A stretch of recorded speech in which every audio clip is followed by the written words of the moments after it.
وعلى أهل بيته الطيبين الطاهرين المعصومين المنتجبين الذين أذهب الله عنهم الرجس وطهرهم تطهيرا.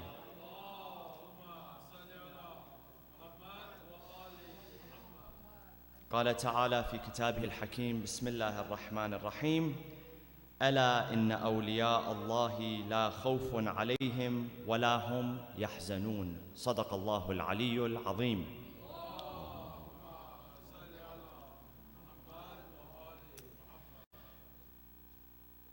There's no doubt that the past 2 to 3 years, roughly 2.5 years, have been difficult for the global community.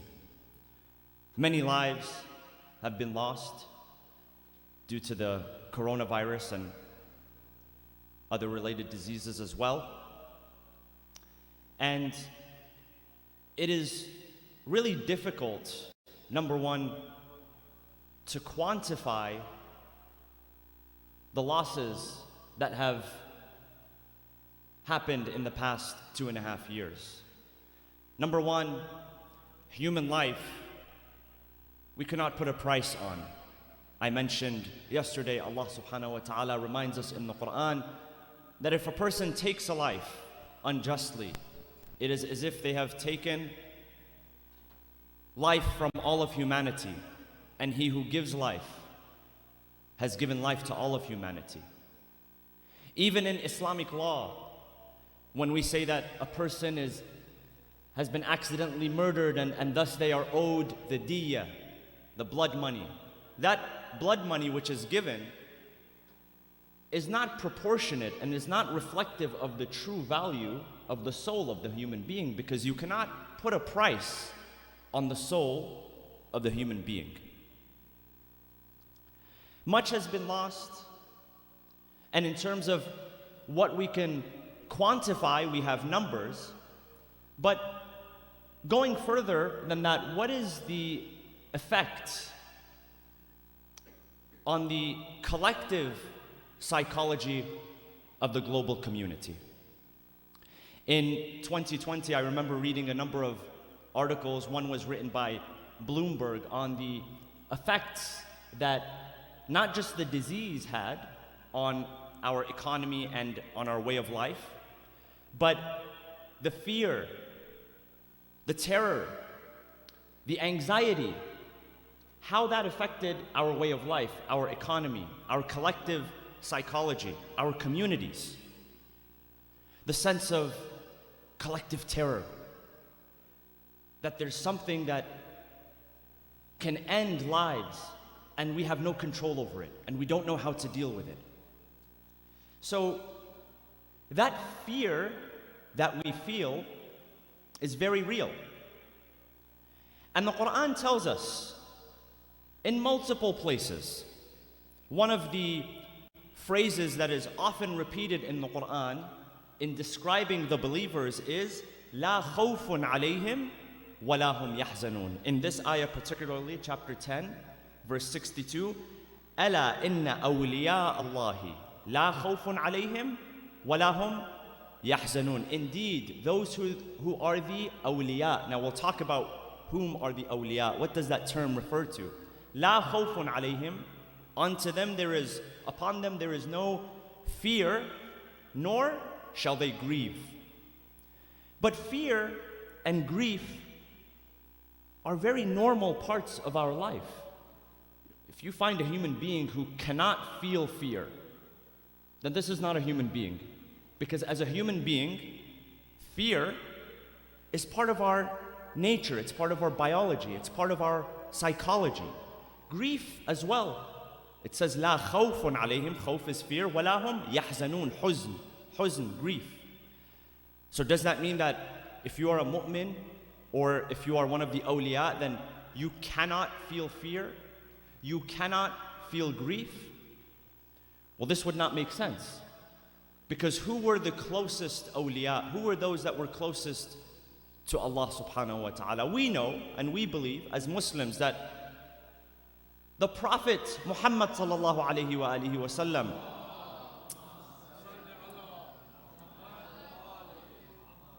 is and was and continues to be the closest individual in proximity to Allah subhanahu wa ta'ala. ثُمَّ دَنَا فَتَدَلَّى فَكَانَ قَابَ قَوْسَيْنِ أَوْ أَدْنَى. During the Mi'raj, the Ascension, the Quran describes how close the Prophet, peace be upon him, came to the divine presence. And he came so close that even Jibreel, who was chaperoning him during that journey, had to stop at a certain boundary. He said, I can no longer proceed. You are the only one that can proceed. This is how close he became. Is he not one of the awliya? Surely he is. But did he not feel fear and grief? Certainly he did.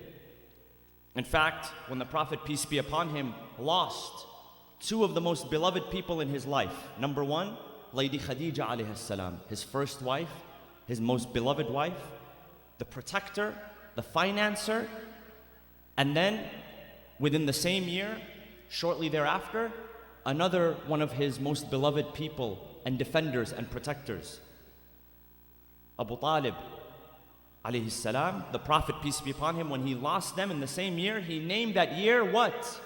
Aam al-Huzn, the year of sadness, the year of sorrow.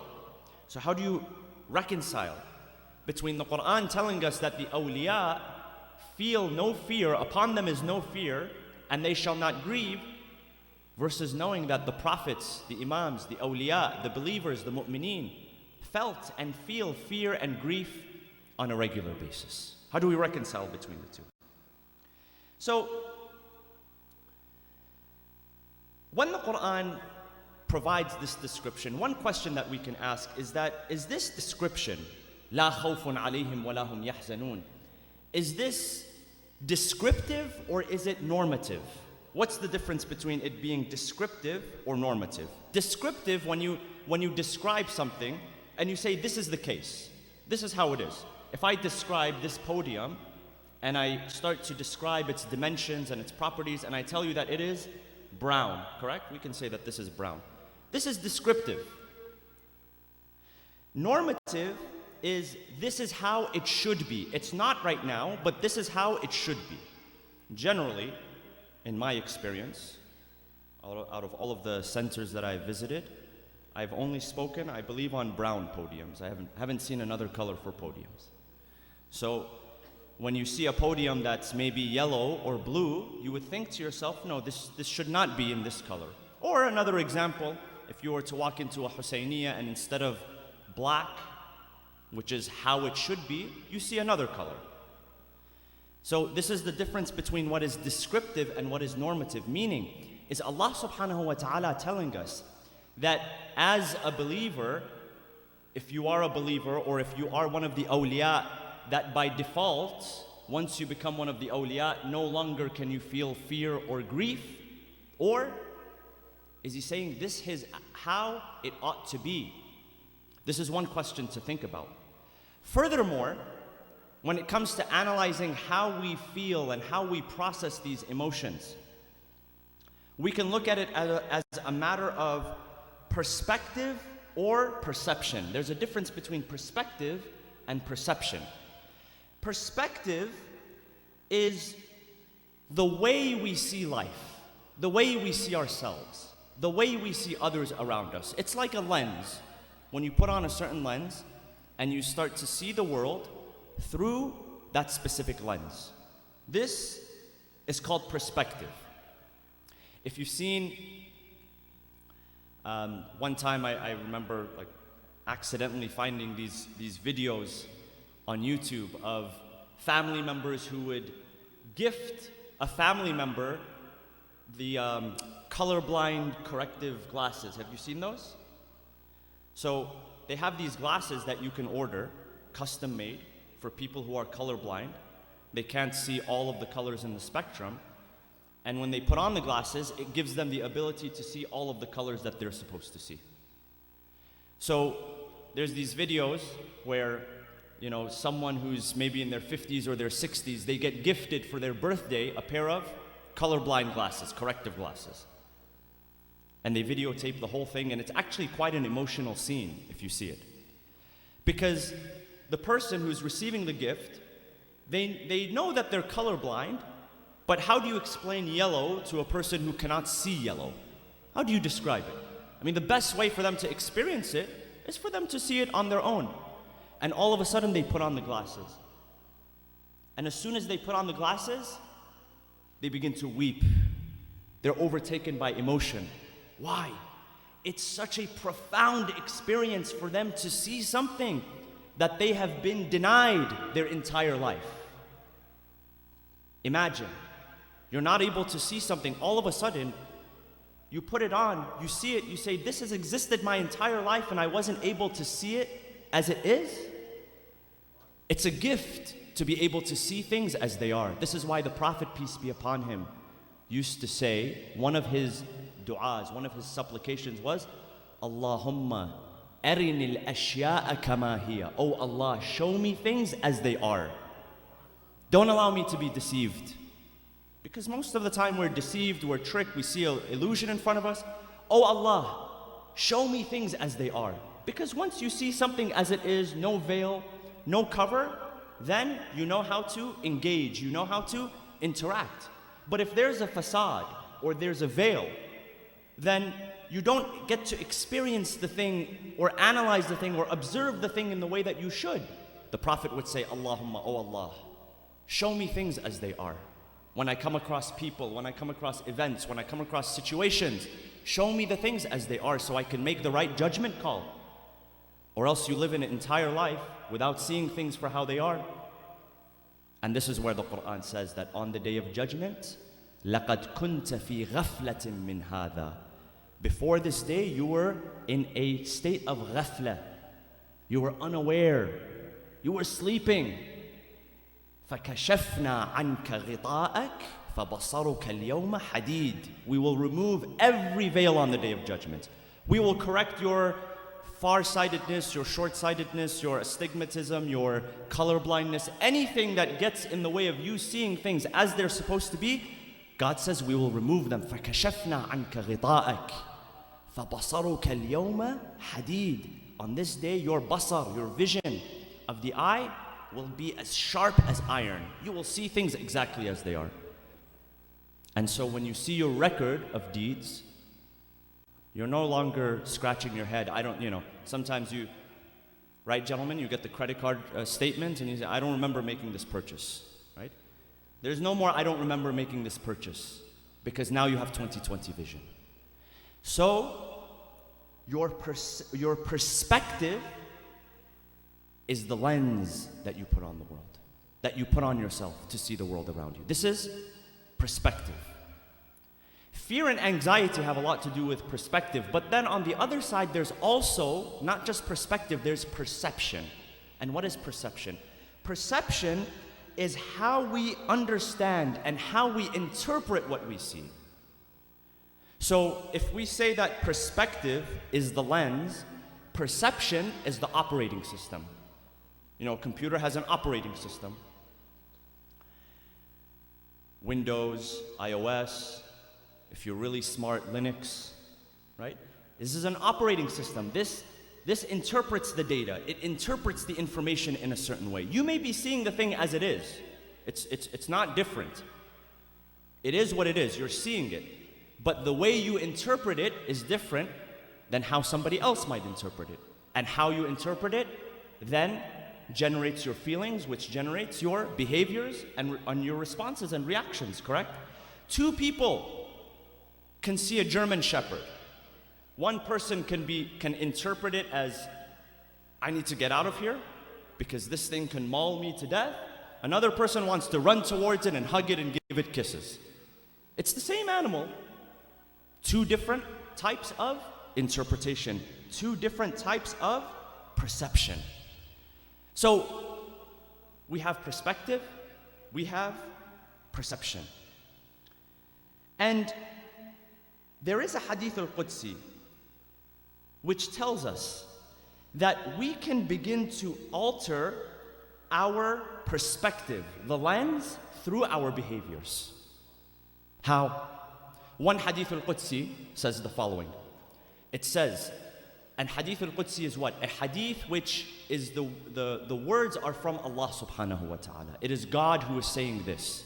And the difference between Hadith al-Qudsi and Quran, because both are the speech of God, is that the Quran has what scholars refer to as qaydul i'jaz. It has i'jaz, meaning that it cannot be copied. It is the level and the type of speech which cannot be imitated. It cannot be copied.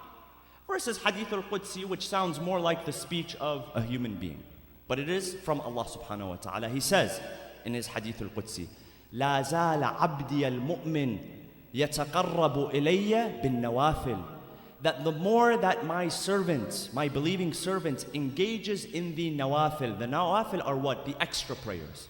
Outside of Fajr, Dhuhr, Asr, Maghrib and Isha, we have the nawafil that are prayed either before or after. Nafilatul Layl, for instance, which we refer to as Salatul Layl.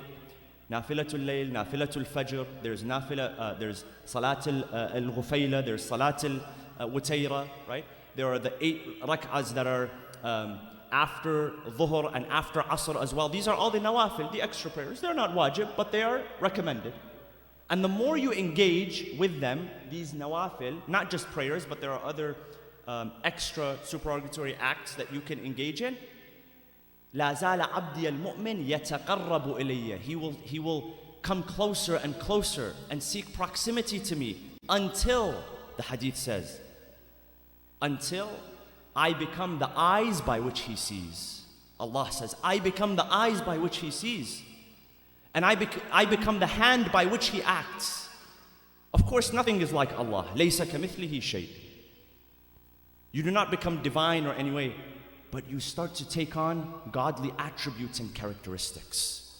That you are able to see things on a higher level than those who are around you, who are not engaging in the same acts of worship. This is why you find mu'mineen and believers, they live in the same world as us. They live in the same world, but they behave differently because they see things from a higher level. They perhaps do not react the same way that we react to situations because they almost know something that we don't know. But you can elevate yourself and you can become closer to Allah subhanahu wa ta'ala, and God begins to lend you the lens. Of course, we cannot see everything, but to a certain extent, God will begin to show us the lens by which we perceive the world around us. So we start to live the same way, we experience the same emotions, we experience the same ups and downs. However, we start to see them differently and we start to interpret them differently. So going back to لا خوف عليهم ولا هم يحزنون, and the beautiful thing about this is that it starts to give us more context and meaning. When we come across statements such as the statement of Lady Zainab alayha salam when she said, in describing what she witnessed and what she saw, what did she say? She said, مَا رَأَيْتُ إِلَّا جَمِيلًا. I saw nothing but beauty. Beauty? Ashura, where is the beauty? Seeing your family members slayed in front of you, being taken captive, where is the beauty of that? It's a matter of perspective and perception. It's almost as if they see a completely different world than what we see. And God gives them the ability because of their relationship with Allah subhanahu wa ta'ala. It's a very beautiful paradigm. Sallu ala Muhammad wa ali Muhammad.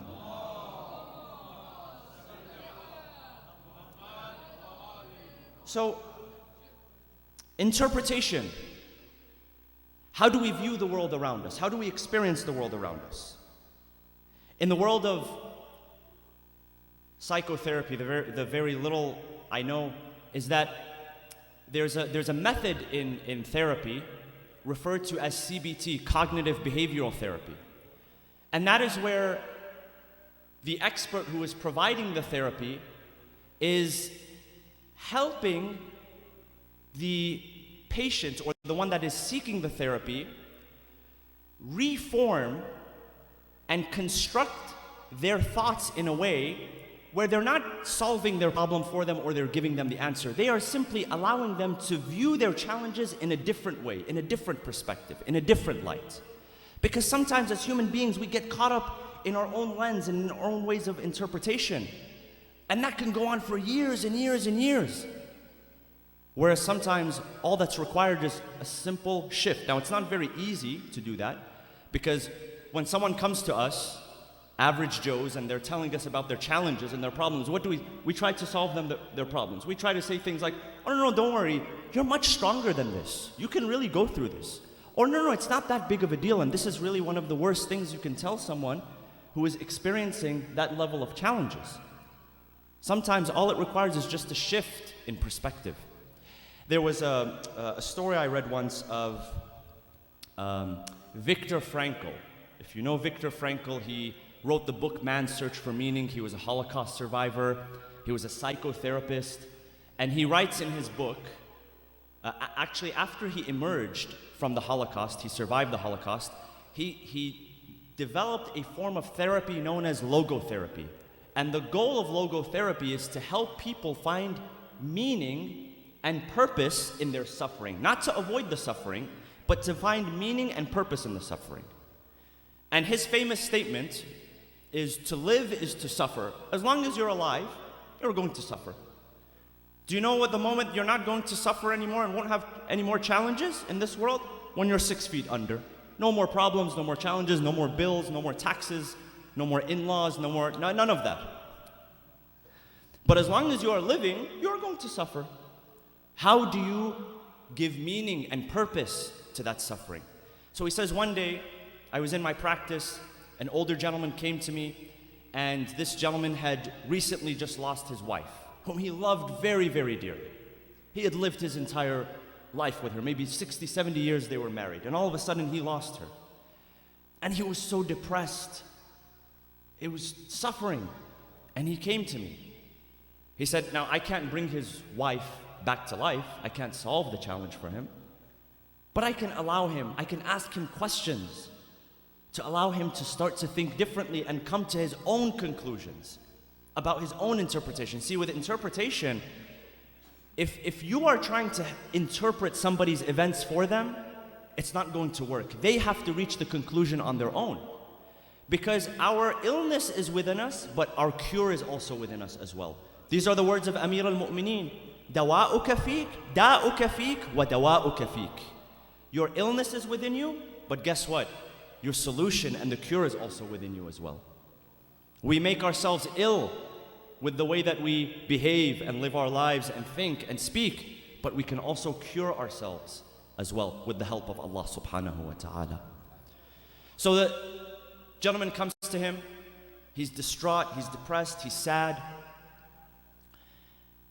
And Viktor Frankl says to him, he says, okay, let me pose for you a theoretical situation. He says, you've lost the love of your life and she loved you just as much. He says, would you rather have it the opposite way? That you died before her and she suffers the way you are suffering now? The man started to think about it. He thought about it. He said, absolutely not. He says, what I'm experiencing right now in terms of suffering, because I was so attached to her, is worse than death. So I would rather suffer myself because of my love for her than have it the other way around, where I was dead and she was suffering the way I am suffering right now. And he walked away from that situation feeling differently. Not because anything changed. His wife was still passed away. That was not going to change. His interpretation of what he saw began to change. So even though his illness was within him, his cure was within him as well. And Allah subhanahu wa ta'ala has given all of us the power. If you are in a situation where you are overcome with some sort of emotion, know that Allah subhanahu wa ta'ala has given you the power to emerge from that situation as well. God does not want us to suffer uncontrollably with no end in sight. This is not the meaning of life. God is not there to punish us and make us suffer. And it's not that a believer has to be suffering all the time in order for him to be considered a mu'min. This is not true. We can enjoy life, but enjoyment has a lot to do with how we see and how we experience the world around us. Sallu ala Muhammad wa ali Muhammad.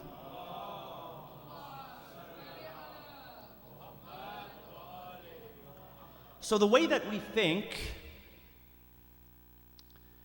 the way that we believe, The way that we perceive, our perspective and our perception impacts also how we feel physically. How do we feel? When we hear certain things, sometimes you hear something and all of a sudden you might feel pain in your body. You might feel a headache.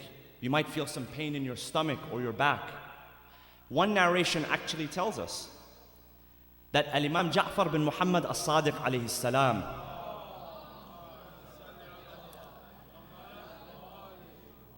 when the news of the martyrdom of Muhammad al-Nafs al-Zakiyya arrived to him. Muhammad al-Nafs al-Zakiyya was one of the descendants of Al-Imam al-Hasan al-Mujtaba alayhi salam, who stood up against the Banu Umayyah during the time of Al-Imam al-Sadiq alayhi salam.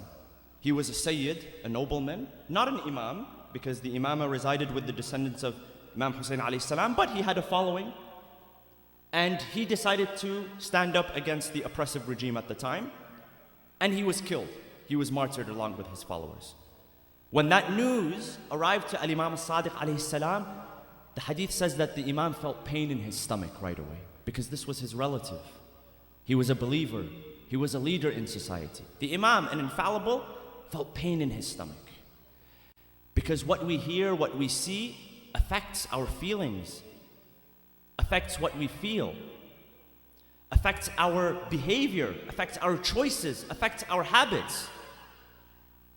I made the decision a few years ago, this is just a personal decision, to stop watching the news, at least at home.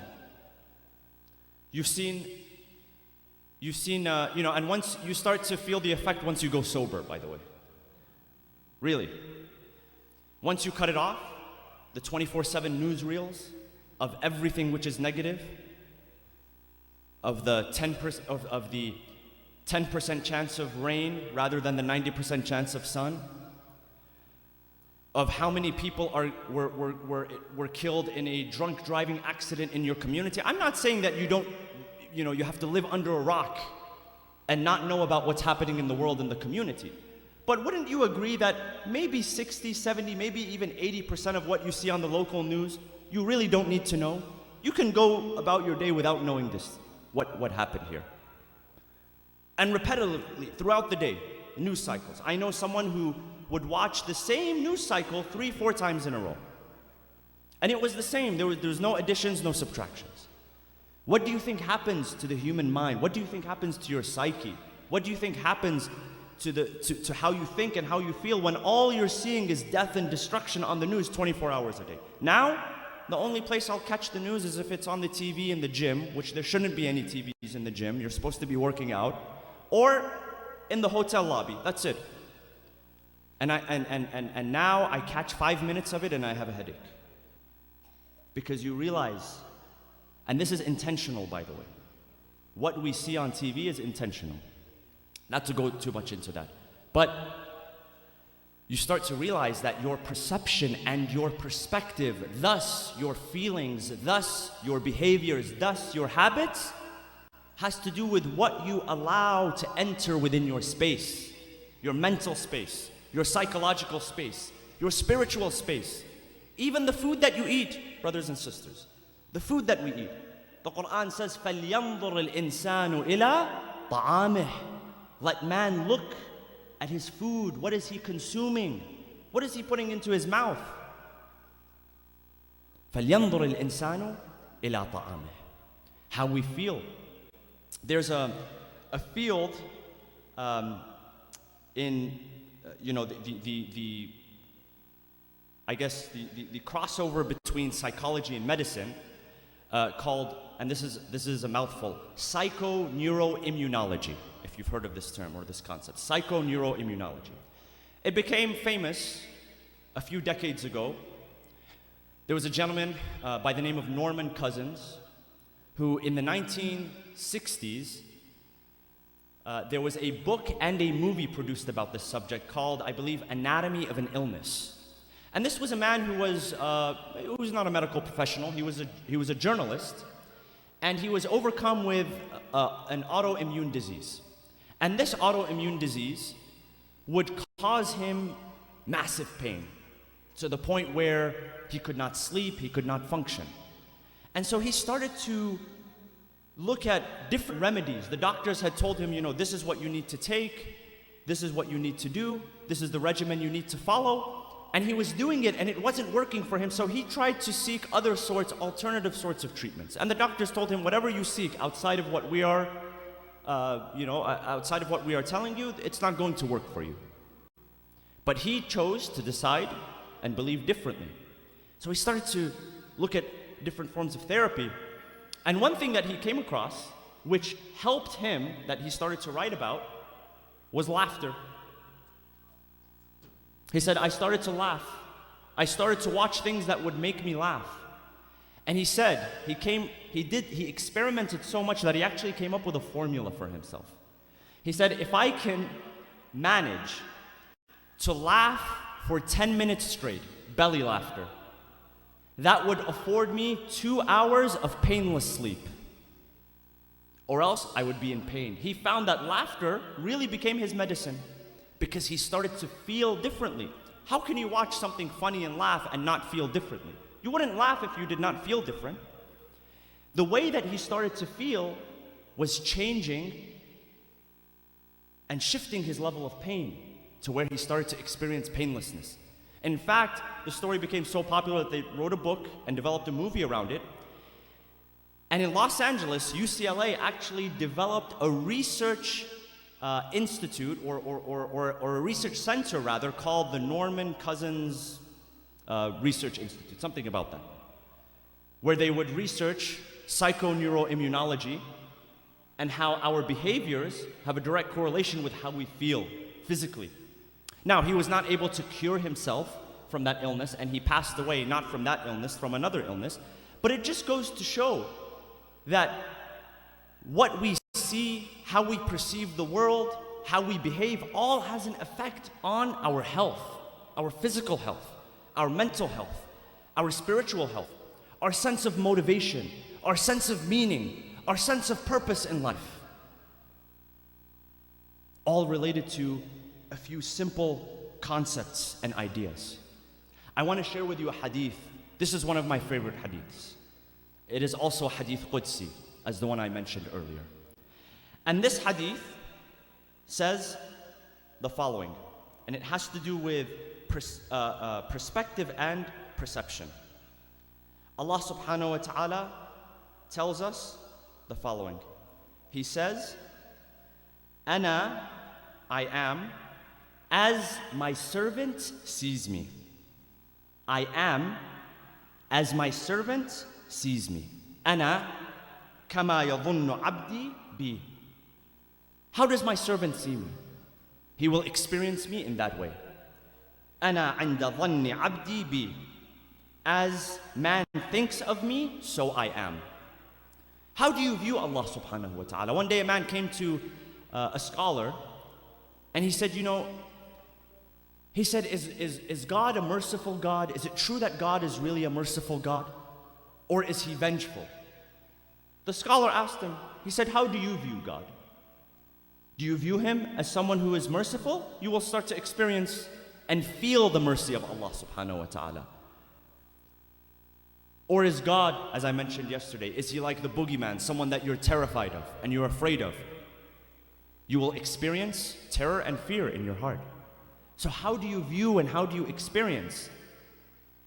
This is what you will get out of life. Yeah? You get what you see. You get what you perceive. There was a story, I like to share this story. It comes from Fred Rogers, Mr. Rogers' Neighborhood, if you're familiar with him. Mr. Rogers' Neighborhood was a very popular TV show in, I believe, maybe the 80s. I believe it goes earlier, but 90s. If you grew up in the 90s, you remember Mr. Rogers' Neighborhood. And Mr. Rogers, Fred Rogers, passed away a few years ago, but one time he had the chance to explain himself to Congress. There was a Senate hearing, and he said, my approach with children is very simple. We talk about issues that are simple to an adult, but to a child, these issues and these events can cause trauma, can cause fear, can cause anxiety. Something as simple as getting a haircut. I remember being a child and being afraid to go to the barber. You see scissors, you hear loud noises, it's coming close to your head, you don't know what's gonna happen. For us, it's not a traumatic event as adults, but as a child, it could be a very traumatic event. How to solve conflict between people. This was the purpose of his message, and he had this demeanor to him, if you remember, very peaceful, very loving, very caring, but also very raw, very real. And he says, one day he was talking about, where he gets his pleasant attitude from. Because some people would try to test him. They thought that this was not his personality. He was just putting on a facade for the show and for the cameras. In real life, he was maybe a mean person. He said, when I was young, my mother taught me a lesson. He said, when I was young, I grew up fairly safe and secure. Grew up in a safe neighborhood, but there were things to be concerned about. There were things to be afraid about, such as the Cold War, the fear of nuclear war, and all of these things. He said, but my mother provided through her words. As a parent, you have the opportunity to shape your child's reality before they can develop full perception and perspective for themselves. He said, my mother made sure. She would tell me that always look for the helpers in society. Look for the helpers. The doctors, the nurses, the firemen, the police officers, the people who were there to protect society, to help society, to enrich society, the teachers, the educators. Look for the helpers. He said that this statement stuck with me, look for the helpers. And now as an adult, I always look for the helpers. Because when you look for the helpers, you will find the helpers. They will come up on your radar when you are looking for them. What we think has to do with how we perceive. Yesterday I mentioned the research on follow-through from the ETS and the personal qualities test on which qualities did they find in high school students which were the biggest determinants of success in professional and academic life. And the one that stuck out was follow-through, if you remember we said yesterday. The same researcher was conducting research on how the top performers in certain fields, how do they get to the top? Do they practice differently? Like an athlete, for instance. The best athlete in soccer or in football or in tennis or in mixed martial arts or whatever it is, do they do something different than the others? So she started to research, and she found an athlete who was the top in his field. He was a runner. He could run very, very quickly. Can run a mile in less than, 5 minutes, something like that. Whatever is considered quick. And she was interviewing this runner, and she told him, I'm a regular runner on a regular basis, but I don't seem to get quicker. I'm not faster. I run a mile at this long, and I'm not seeming to improve. So how can I get better? So the athlete, the performer, asked her. He said, when you go out running, what do you think about?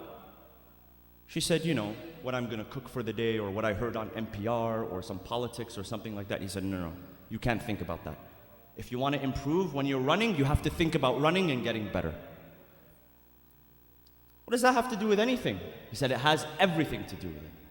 Because what you think about affects your behavior. Even if it's a millisecond, even if it's half of a second, it has effect on your behavior and on your performance in life.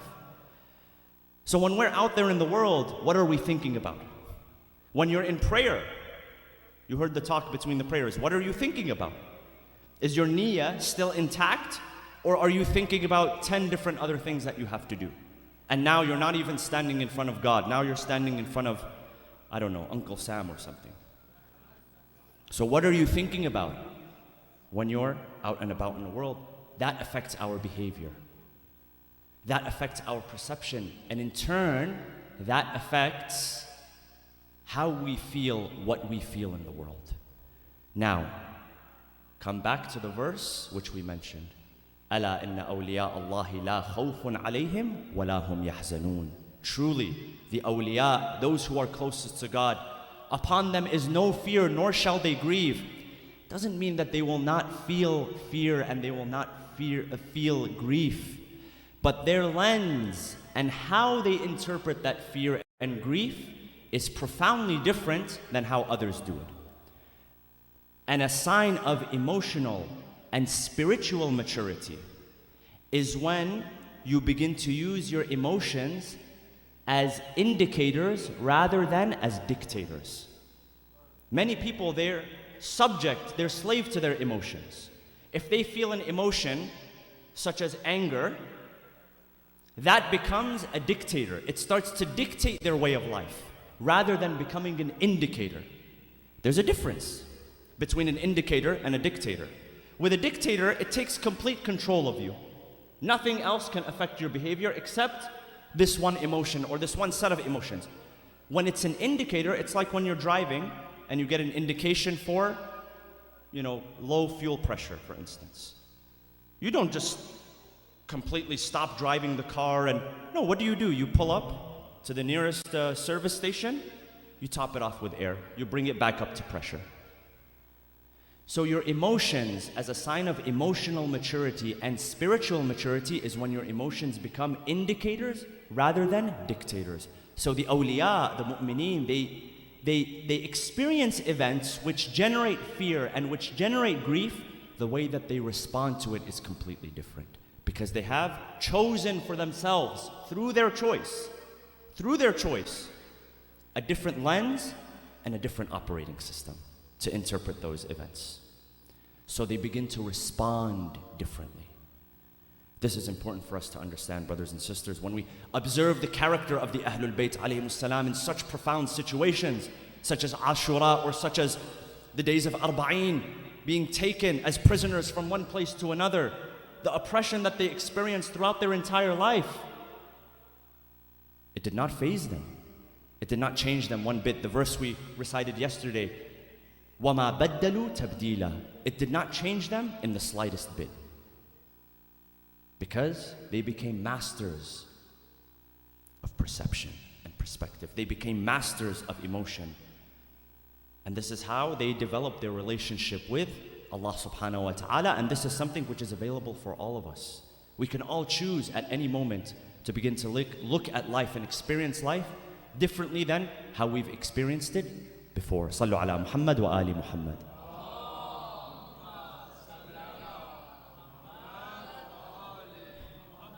And to wrap up tonight's majlis, I want to go back and mention the story of an individual whose entire perception and perspective was radically different than those around him. And that was Al-Qasim ibn al-Hasan, the beloved son of Al-Imam al-Hasan al-Mujtaba salawatullah wa salamu alayhi.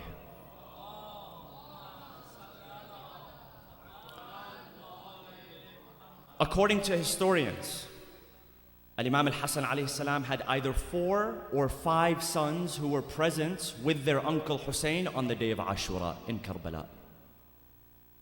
All of them were martyred except for one, which was Al-Hasan. His name was also Al-Hasan, known as Al-Hasan al-Muthanna, Al-Hasan ibn al-Hasan. He was injured in battle. In fact, his arm was severed by a sword, but then he was rescued and he was brought back to Medina, and he grew up with Al-Imam Zayn al-Abidin and the rest of Ahlul Bayt, and he became a scholar. And all of the Sayyids who are descendants of Al-Imam al-Hasan come from this one son, Al-Hasan al-Muthanna, who is the surviving son, who could have perished on the day of Ashura. The one that we highlight during the days of Ashura is Al-Qasim, because Al-Qasim was the most prominent one, the leader of them, whom when his uncle asked him, how do you perceive this situation? How do you see what's going on? What's your opinion of what's going on? What's your opinion on death and martyrdom and what's about to unfold? How do you perceive death? كيف تجد الموت? He said, في نصرتكم أحلى من العسل. If it is in your cause, if it's to defend your cause, then it is sweeter than honey. It was death. It wasn't. he wasn't experiencing something different. I mean, it wasn't a pleasurable situation for him to go out into the battlefield and be struck down by the enemy. The pain was the same pain. The fight was the same fight. The heat and the thirst was the same heat and same thirst that anybody else would experience. But the lens by which he chose to view the world and how he chose to interpret it was radically different.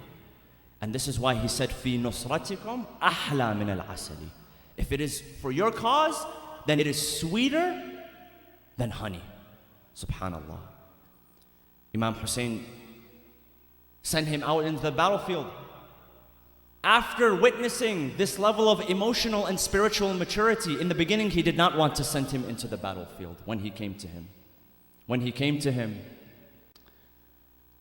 He said to him, "Bunayya Qasim, my dear Qasim, anta wadi'atu akhi al-Hasan. You are the remnant of my brother al-Hasan. If I send you out into the battlefield, who will we have from my brother al-Hasan, of his legacy? Who will remain as a remnant from the legacy of my brother al-Hasan? Anta wadi'atu akhi al-Hasan.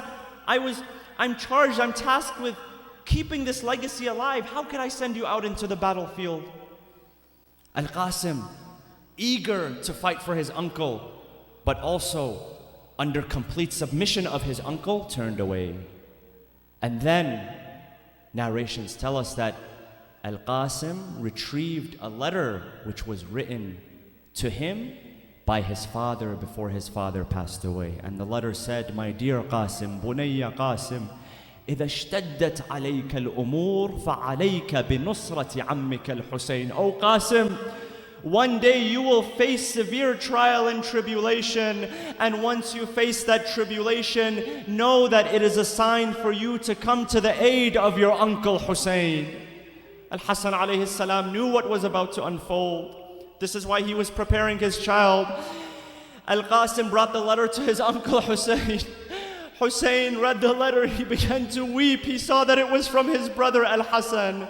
He decided then that he was going to send Al-Qasim out into the battlefield. He turned to his sister Zainab, "Ukhayya Zainab, itini bi'imamati akhi Al-Hasan. Bring for me the turban of my brother Al-Hasan." That turban was taken, the cloth from it was torn into two pieces. One was wrapped as a turban around the head of Al-Qasim. The other was wrapped around the armor of one of the brothers of Al-Qasim, who was very small in size, and so the armor would not stick to his body. That piece of cloth was wrapped around the armor to have it kept close to his body. At that moment, Al-Qasim and his uncle Hussein, they share a very intimate moment where he asks him, "How do you find death?" The young man responds, "It is sweeter than honey." Al-Hussein embraces him. They begin to weep until they both fall to the floor. When he gets up, he blesses Al-Qasim. He sends him out into the battlefield. Al-Qasim went out into the battlefield and he began to recite, "In tunkiruni fa'ana najlu al-Hasan." If you do not know me, I am the offspring of Al-Hasan. Sibtun Nabiy al-Mustafa wal-Mu'taman. I am the descendant, the grandson of the chosen one, the trustworthy one. هذا حسين كالأسير المرتهن. This is Hussein, stranded here as a prisoner. بين أناس لاصقوا صوب المزن. In between people who have given up on their values. Al-Qasim went out into the battlefield. He fought very bravely until all of a sudden one of the enemy soldiers, knowing how dear Al-Qasim was to his uncle, turned to his companions. He said, "I swear that I will bereave Al-Hussein and I will take him from his uncle." As Al-Qasim was fighting in the battlefield, one of the straps of his sandals snapped and it came undone. And that moment, as Al-Qasim kneeled down to fix his sandal, this cursed enemy soldier came and he struck Al-Qasim on his head with the sword. He fell down, blood gushing from his head, he called to his uncle, Sayyidi Aba Abdullah, my dear uncle Aba Abdullah. Imam Hussein came out into the battlefield. Narrations say that he unsheathed his sword and he killed that cursed soldier who attacked Al-Qasim.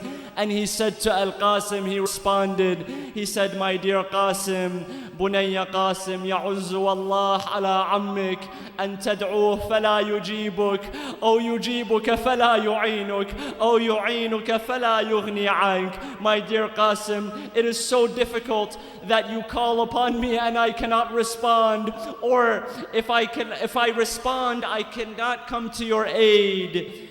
بعدا والله لقوم قتلوك وخصمهم يوم القيامة جدك وأبوك. Cursed are those that have fought against you, and rest assured that their enemy will be your grandfather Rasulullah on the day of judgment. Al-Qasim was brought back into the tent. He was laid by his cousin Ali al-Akbar. Imam Hussein alayhi salam laid himself between the two bodies. He would turn from one to another, weeping heavily for them. Inna lillah wa inna ilayhi raji'un. وسيعلم الذين ظلموا أي منقلب ينقلبون والعاقبة للمتقين. O Allah, we ask you with our broken hearts and our teary eyes to accept the thawab of this majlis from us. We ask you, O Allah, to protect all of those worldwide who have gathered to commemorate the martyrdom of the Ahlul Bayt alayhimus salam. We ask you, O Allah, to allow these majalis to be a source of mercy and forgiveness for us and our families. We ask you, O Allah, to protect us in the coming months, to keep us and our families close to the masjid, that we begin to benefit, inshallah. And before I end, just a request for Surah Al-Fatiha for the marhumeen, the families, the sponsors of the marhumeen, for Bakri Begum, daughter of Mirza Amir Hassan, Sayyid Muhammad Layak, son of Sayyid Dhul Fiqar Hussein, and Sayyid Muhammad Wizarat, son of Sayyid Maqsood Hussein. Let us remember them with a Fatiha preceded by loud salawat ala Muhammad wa ali Muhammad.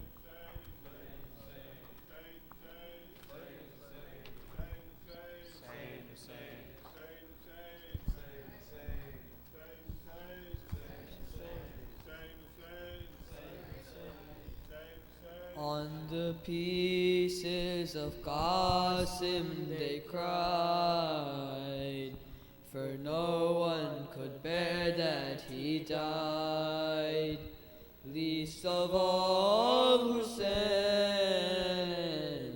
least of all Hussein. On the pieces of Qasim they cried, for no one could bear that he died, least of all Hussein, least of all Hussein. O lovers of Hassan, come near, as I narrate to you his dear. He was left to defend the Imam and to protect the deen of Islam. So Qasim approaches Hussein in a moment of tremendous pain. The rose of Hassan has to fight, but how can Hussein risk his life? On the pieces of Qasim they cried, for no one could bear that he died, least of all Hussein, least of all Hussein. He was of his brother a trust, Hussein could not see him in dust. O Qasim, my son, take a breath. I ask you, how do you view death? His answer we must always keep. His answer caused angels to weep. You know, uncle, I love honey, but death is sweeter than honey. On the pieces of Qasim they cried, for no one could bear that he died. Least of all Hussein, least of all Hussein.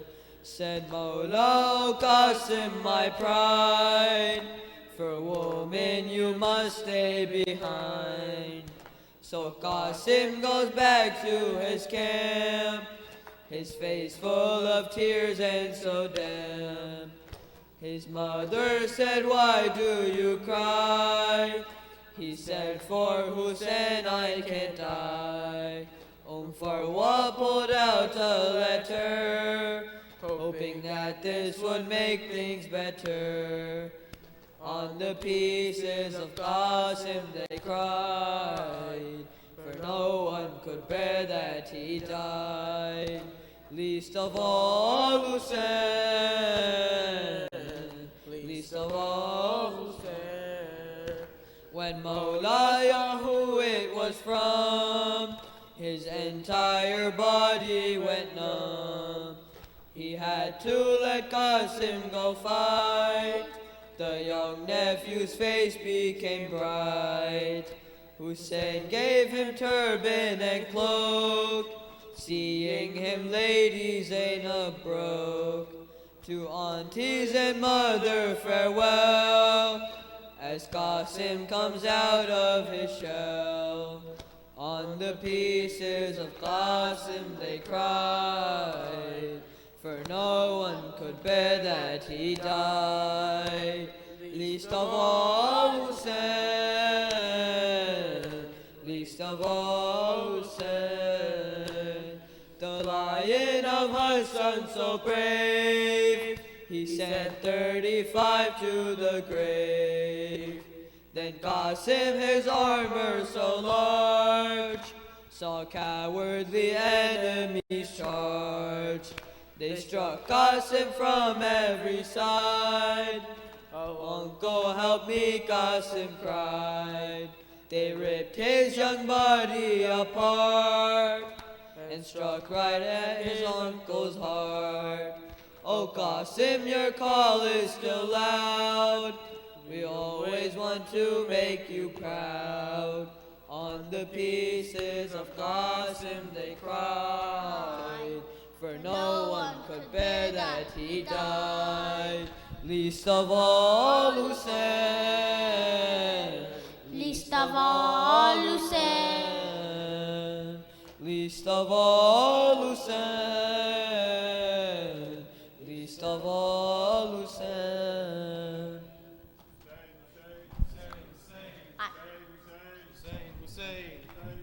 Hussein, Hussein, Hussein, Hussein, Hussein, Hussein, Hussein, Hussein. Zahara's dua is this matam. Don't let this matam ever stop. Zahara's dua is this matam. Don't let this matam ever stop. Zahara's dua is this matam. Don't let this matam ever stop. Zahara's dua is this matam. Don't let this matam ever stop. By sacrificing the wealth of the world, we have to safeguard the path of Hussein. For the sake of Hussein we should live and we should die. For the sake of Hussein, whether this body remains or not, we have to do matam for Hussein. Whether this body remains or not, we have to do matam for Hussein. Whether our life remains or not, as long wishes fulfilled. Zahra's dua is this matam. Don't let this matam ever stop. Zahra's dua is this matam. Don't let this matam ever stop. Zahra's dua is this matam. Don't let this matam ever stop. For raising the greatness of this flag, Akbar has taken a spear in his heart. For raising high the flag of Hussein, Qasim's body was trampled upon. For the sake of this holy cause, Abbas has given both his arms. For the sake of this holy cause, Abbas has given both his arms. Abbas is the flag of Ali. How can this flag ever come down? Zahra's dua is this matam. Don't let this matam ever stop. Zahra's dua is this matam. Don't let this matam ever stop. Zahra's dua is this matam. Don't let this matam ever stop. As long as we have strength in our hands, we have to do matam for Hussein. Zahra's dua is this matam. Don't let this matam ever stop. Zahra's dua is this matam. Don't let this matam ever stop. As long as we have strength in our hands, we have to support the cause of Hussein. Whatever life Allah has decreed, we'll sacrifice in the way of Hussein. By crying and by beating our chest, we have to show the world our pain. By crying and by beating our chest, we have to show the world our pain. Fatima Zahra has come here with hope that you will shed some tears. Zahra's dua is this matam. Don't let this matam ever stop. Zahra's dua is this matam. Don't let this matam ever stop. Zahra's dua is this matam. Don't let this matam ever stop. Hussein, Hussein, Hussein, Hussein, Hussein, Hussein, Hussein, Hussein, Hussein, Hussein, Hussein, Hussein, Hussein, Allahumma salli.